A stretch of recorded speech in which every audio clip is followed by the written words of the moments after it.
برادران اسلام، سابقہ دروس میں ہم نے سیرت رسول پاک صلی اللہ علیہ وسلم پر کچھ باتیں عرض کی تھیں، اور حضور صلی اللہ علیہ وسلم کی سیرت کی ترتیب، یعنی آپ کی ولادت سے قبل کے واقعات،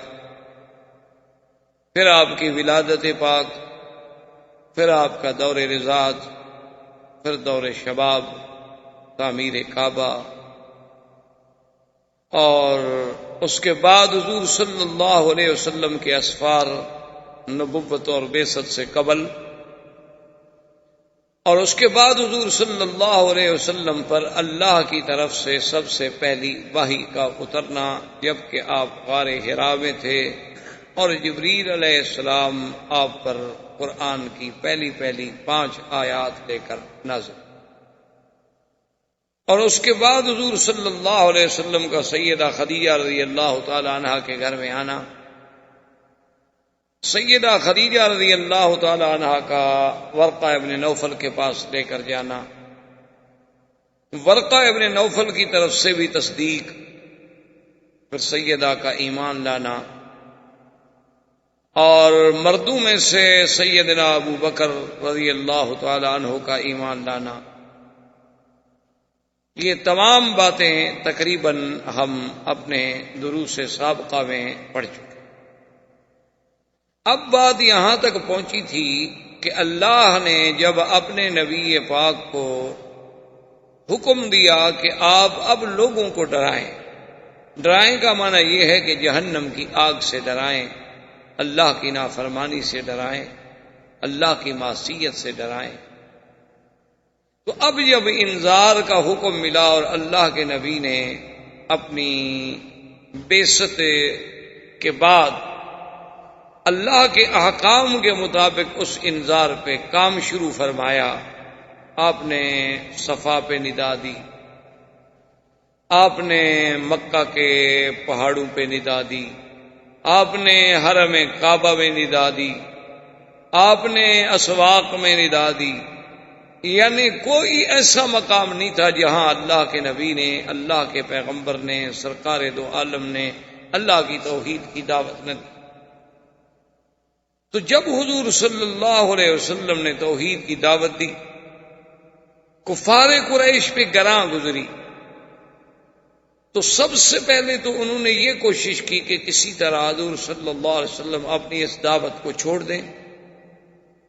اور ہمارے دین کی، ہمارے الہہ کی، ہمارے خداؤں کی، ہمارے عقیدے کی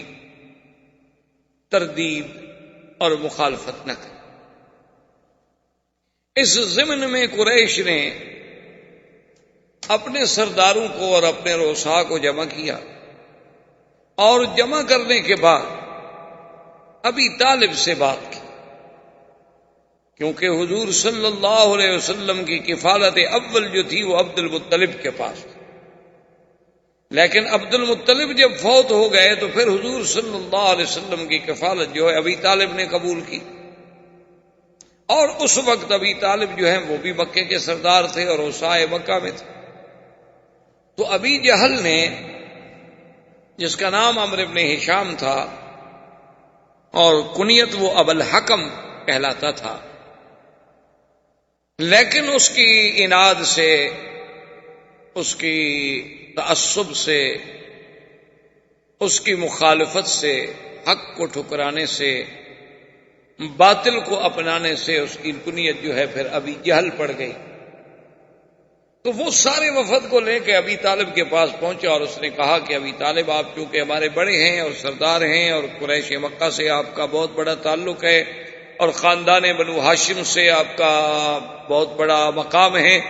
لیکن آپ کے بھتیجے سیدنا محمد الرسول اللہ صلی اللہ علیہ وسلم نے ہمیں تنگ کر دیا ہے، ہم بالکل مجبور ہو گئے ہیں کہ وہ ہمارے خداؤں کی مخالفت کرتے ہیں، لات و عزا کی مخالفت کرتے ہیں،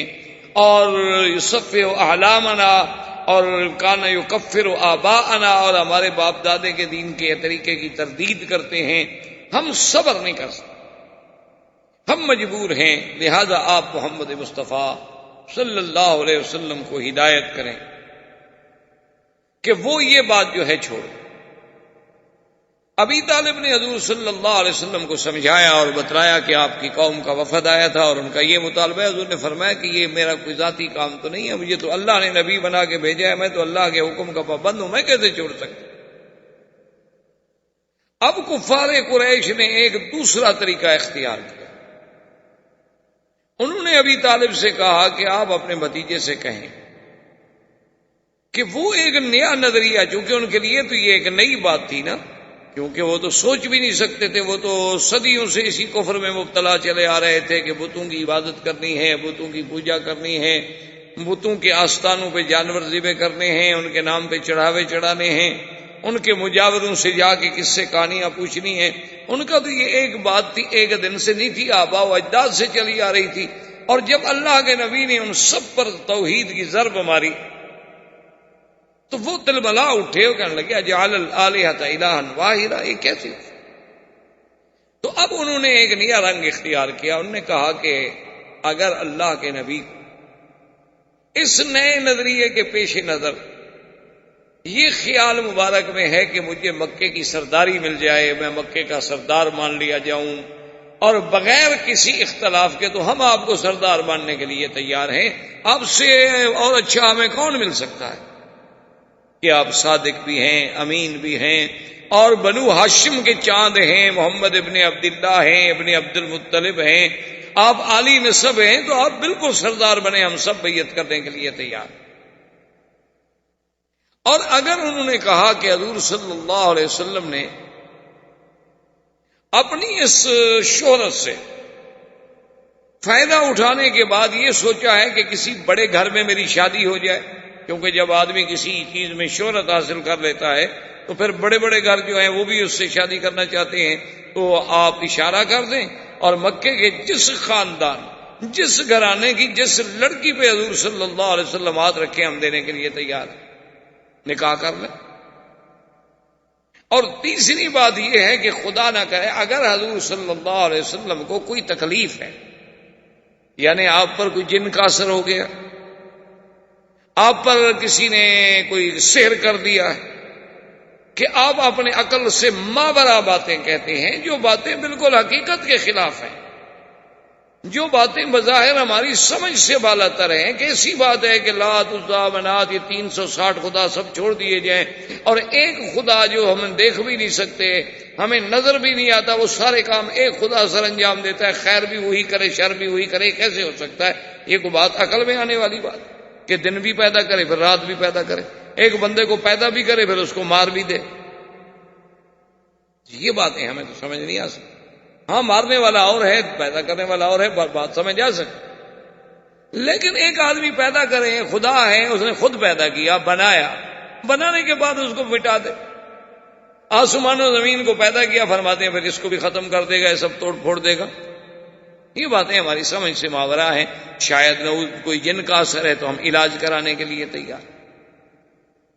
جب یہ باتیں حضور صلی اللہ علیہ وسلم کے لیے انہوں نے تجویز کی اور ابی طالب نے آپ کے سامنے یہ باتیں رکھی، تو حضور نے فرمایا کہ چچا دیکھو، اگر مکے کی سرداری کی بات ہو تو سرداری تو اب بھی ہمارے گھرانے میں ہے، پہلے عبد المطلب کے پاس تھی، اب آپ کے پاس، اور اگر مکے کی کسی بڑے خاندان میں شادی کی بات ہے تو خدیجہ سے بڑی عورت کون ہے مکے کی؟ سیدہ خدیجہ رضی اللہ تعالی عنہا، بے اعتبار نسب کے، بے اعتبار حسب کے، بے اعتبار مال کے، اس سے بڑا کون ہے مکے میں؟ اور وہ تو 25 سال پہلے سے میرے گھر میں ہے، اور اس نے تو مجھے خود تمنا کر کے شادی کی، اور اس کی ساری دولت میرے ہاتھ ہے۔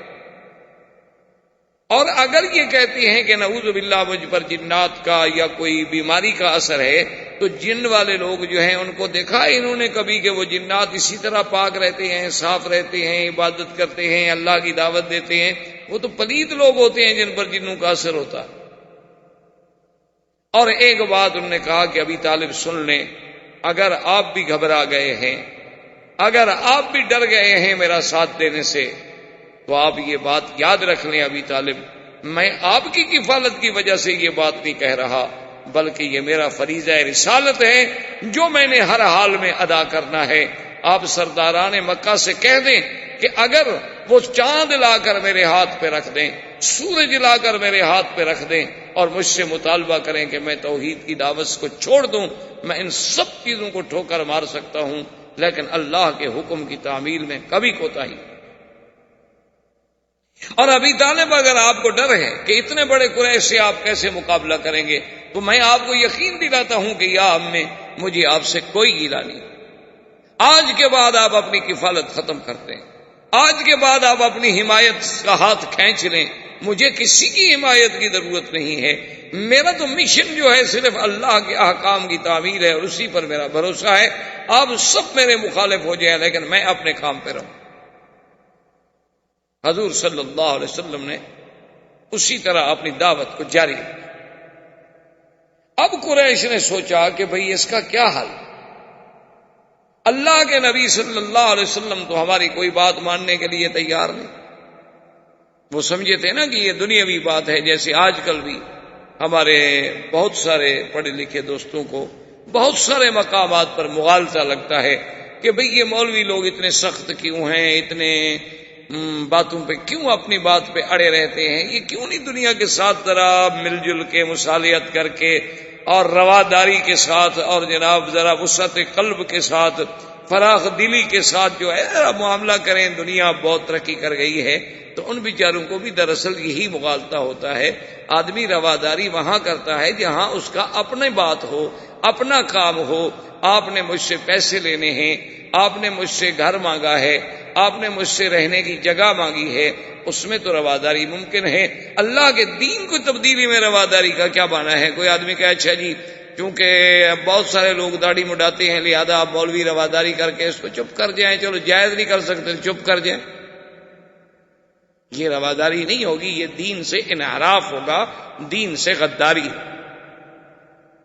اس کی چھوٹی سی مثال آپ دیکھ لیں کہ اگر آپ کسی کو چوکیدار رکھیں کہ آپ نے میرے گھر کا پہرا دینا ہے اور میں آپ کو اتنی تنخواہ دوں گا اور آپ نے رات کو 10 بجے سے صبح 6 بجے تک ڈیوٹی دینی ہے اور بالکل اپنا الرٹ رہنا ہے۔ اب اس کے پاس کوئی چور آئے اور کہے کہ یار کم سے کم کچھ تو اخلاق رکھو، کچھ تو رواداری اختیار، یار تم اتنے بدخلق ہو کہ ہر وقت ڈنڈا لے کے کھڑے ہو، کوئی بات ہے؟ تم تھوڑا سا تو نرم ہو جاؤ، تھوڑی سی رواداری کرو۔ چلو میں تمہارے مالک کی گاڑی نہیں چراتا، بڑی چیزیں نہیں چراؤں گا، چھوٹی موٹی چیزیں اگر اٹھا لوں تو کیا فرق پڑتا ہے، تمہارے مالک کو تو پتہ بھی نہیں چلے۔ میں اگر کار لے جاؤں ٹھیک ہے، مالک پوچھے گا ابھی گاڑی کہاں۔ میں اگر ان کے ڈرائنگ روم سے قیمتی قالین اٹھا لوں تو وہ دیکھے گا کہ کہاں ہے۔ لیکن یہ چھوٹی موٹی چیزیں جن پر ان کی کبھی نظر ہی نہیں پڑتی، اتنا تو تم روادار بنو یار، یہ کیا رواداری ہوئی؟ تو اگر ایک چوکیدار یہ رواداری نہیں کر سکتا تو ایک دین کا سپاہی جو ہے اور دین کا چوکیدار جو ہے وہ اللہ کے نبی سے غداری کر کے حضور کی شکل کے خلاف کیسے راضی ہو جائے، حضور کی سیرت کے خلاف کیسے سلوک کر لے؟ مثال کے طور پر جیسے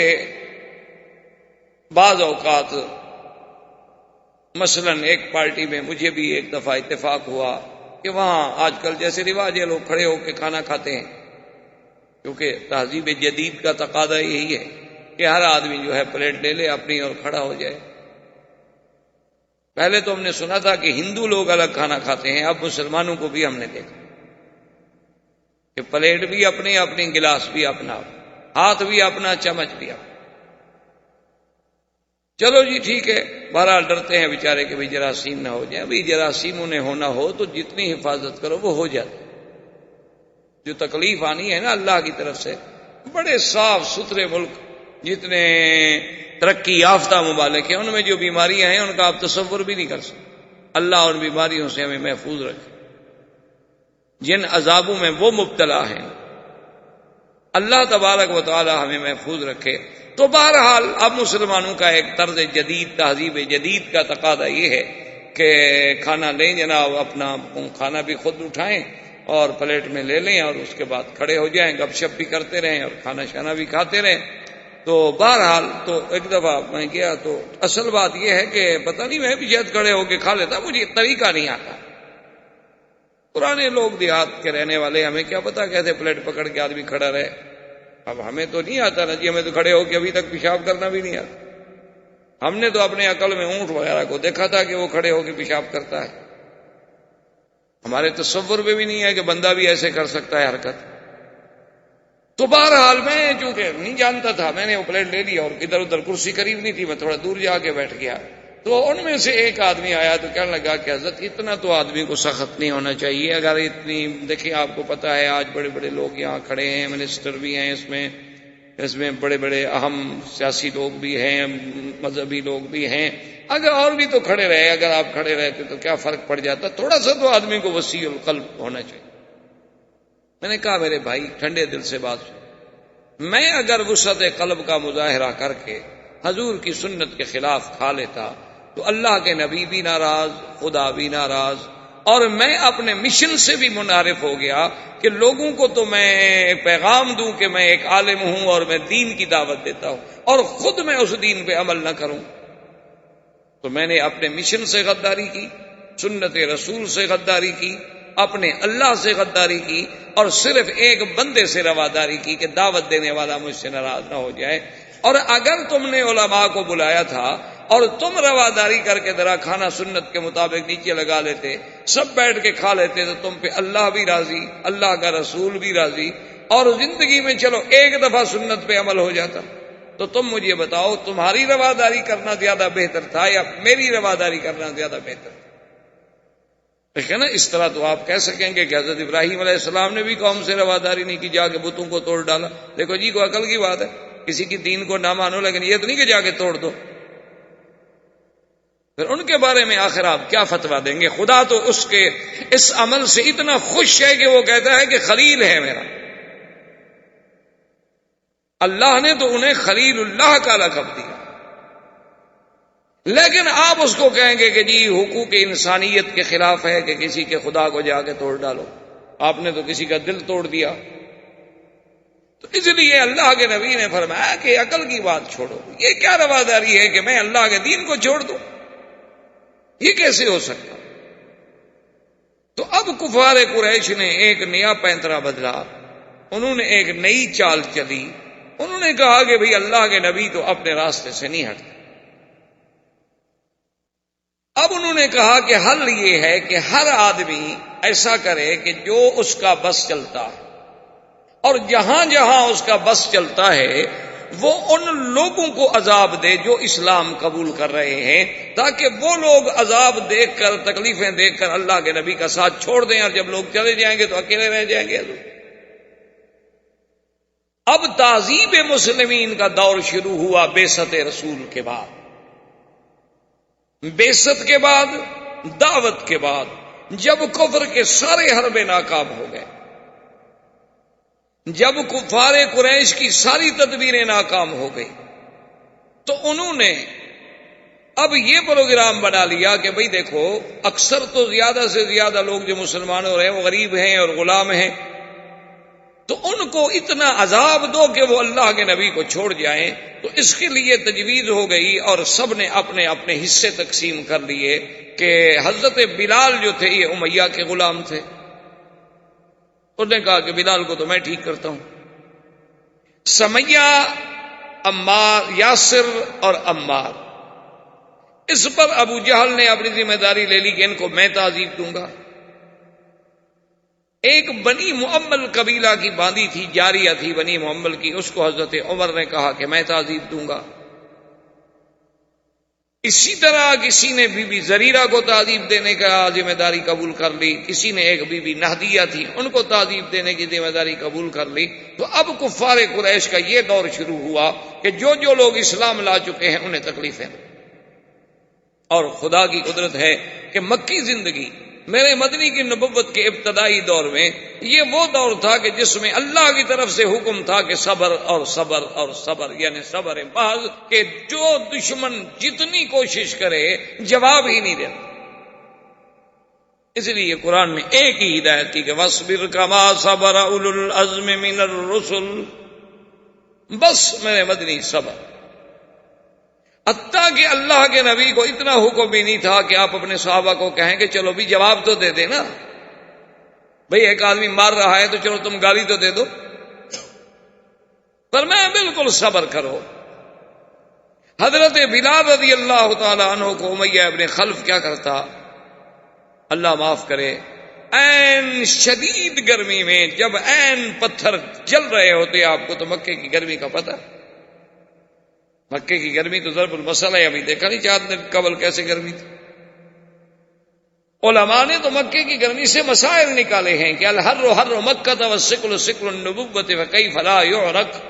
ملا علی قاری نے مسئلہ نکالا ہے کہ آدمی اگر گھوڑے پہ سوار ہے، خچر پہ سوار ہے، گدھا پہ سوار ہے، اور اس جانور کا پسینہ کپڑوں کو لگ جائے تو کیا وہ کپڑے پاک ہوں گے یا کپڑے دھونے پڑیں گے؟ تو انہوں نے کہا کہ نہیں، کپڑے نہیں دھونے پڑیں گے، جانور کا پسینہ حرام اور پلید نہیں ہوتا، اس لیے کہ حضور صلی اللہ علیہ وسلم راکب حمارن، مکے میں حضور نے حمار پہ، گدھا پہ سواری فرمائی۔ تو ملا علی قاری فرماتے ہیں یہ کیسے تصور کیا جا سکتا ہے کہ مکے کی گرمی ہو اور بوجھ نبوت کا ہو، اور کیسے ہو سکتا ہے کہ پسینہ نہیں آیا ہوگا جانور کو؟ لیکن حضور نے کپڑے نہیں دھوئے۔ تو مکے کی گرمی تو یعنی ایک ضرب المثل ہے۔ تو حضرت بلال رضی اللہ تعالی عنہ کو عین یعنی بالکل شدید ترین جب پتھر گرم ہو جاتے تو وہ ظالم آ کر اس پتھر پہ بغیر کرتے کے، بغیر قمیص کے، ننگی پیٹھ پر لٹا دیتا اور سینے پہ ایک بہت بڑے پتھر کی چٹان رکھ دیتا اور کہتا کہ بلال اقرار کرو لات و عزا کا اور چھوڑ دو دین محمد۔ اور حضرت بلال اسی اپنے جزم میں کہتے احد احد احد، اور احد احد کہتے کہتے بے ہوش ہو جاتے، اور جب ہوش آتی پھر وہی نعرہ احد احد۔ حتیٰ کہ ایک دفعہ مسلمانوں نے پوچھا حضرت بلال سے بعد میں، انہوں نے کہا کہ بھئی اور بھی تو باتیں ہو سکتی تھی نا، لا الہ الا اللہ، اللہ اکبر، لیکن احد احد جو تم کہتے تھے اس کی کیا وجہ تھی کہ تم ہر وقت احد احد احد کا نعرہ لگاتے تھے؟ تو حضرت بلال نے فرمایا اصل بات یہ ہے کہ کافر سب سے زیادہ اسی بات سے چڑھتے تھے، اور میں جان کے وہی نعرہ لگاتا تھا جو کافروں کو جلانے کا ہو، چونکہ دلیل ایمان یہ ہے کہ کافر کو جلاؤ، کفر سے بیزاری کا اعلان کرو، کفر سے برات کا اعلان کرو۔ صرف یہ نہیں کہ تم اللہ کی توحید کا اقرار کر لو، اقرار کے ساتھ براءۃ من الکفر، براءۃ من المشرکین جو ہے وہ ضروری ہے۔ اللہ نے پورے قرآن میں سورۃ براء نازل کی، اور جب تک ہم کفر سے براءت نہیں کریں گے اس وقت تک ہمارا ایمان نہیں ہوگا۔ ایک ہے دنیاوی تعلقات، تجارت، لین دین، یہ الگ بات، لیکن قلبی طور پر آدمی بالکل مشرکین سے برات کا اظہار کرے۔ تو حضرت بلال رضی اللہ تعالی عنہ کو اتنا مارا جاتا، اتنا ستایا جاتا، ان کے بعض اوقات تو امیہ ظالم یہ کرتا کہ کھجور کے بڑے بڑے کانٹے لے کے بدن میں چبھوتا، اور اسی حال میں بلال احد احد احد کرتے کرتے بے ہوش۔ ایک دن امیہ نے بلال کی اماں کو مجبور کیا، اس نے کہا کہ دیکھو تم اپنے بیٹے کو سمجھاؤ، میں اسی طرح اسے تڑپا تڑپا کے مار ڈالوں گا، ورنہ اس کو کہو کہ یہ چھوڑ دے دین محمد صلی اللہ علیہ وسلم۔ تو بلال کی اماں آئی، دیکھا کہ بیچارہ تپتی ہوئی ریت پہ اور تپتے ہوئے پتھروں پہ پڑا ہے، بے ہوش ہے۔ ماں ہے، پانی کے قطرے ڈالے، سرانے بیٹھی، بلال ہوش میں آ گئے۔ ماں بھی اسلام لا چکی تھی لیکن اس کا پتہ نہیں تھا امیہ۔ اس نے کہا کہ بلال دیکھو تمہیں پتا ہے کہ میں بھی مسلمان، لیکن ہم ایک ایسی حالت میں ہیں ہم کفر کا مقابلہ نہیں کر سکتے، ہم مجبور ہیں، تو تم کیوں نہیں مان لیتے بات؟ تم ایسا کرو کہ بظاہر چلو اوپر کے دل سے کہہ دو کہ تمہاری بات مان لی، میں نے چھوڑ دیا دین محمد، اور یہاں سے نکل جائیں گے، آہستہ آہستہ کہیں چلے جائیں گے، بعد میں جب اللہ موقع دے گا اپنے اظہار اسلام کر دینا۔ یہ اس طرح تڑپتے تڑپتے مر جانا جو ہے کوئی بڑی بات تو نہیں ہوگی۔ تو بلال ہنس دیے اور کہنے لگے کہ اماں آج تو مجھے یقین ہو گیا ہے کہ مکے کے کافر جو ہیں وہ بلال سے ہار گئے، شکست کھا گئے، آج تو مجھے تسلی ہو گئی، اطمینان ہو گیا کہ میں جیت گیا۔ تو ماں نے کہا کہ بلال تم کیسے جیت گئے؟ اس نے کہا ماں اگر کافروں کے پاس طاقت ہوتی تو میری ماں کو لے آتے سفارشی بنا کر، ان کی طاقت جواب دے چکی ہے، ان کی قوتیں جواب دے چکی ہیں، اور جا کے آپ کہہ دیں امیہ سے کہ وہ جتنی ستم کر سکتا ہے مجھ پہ ستم ڈھالے، لیکن میں کبھی احد کا نعرہ نہیں چھوڑ سکتا۔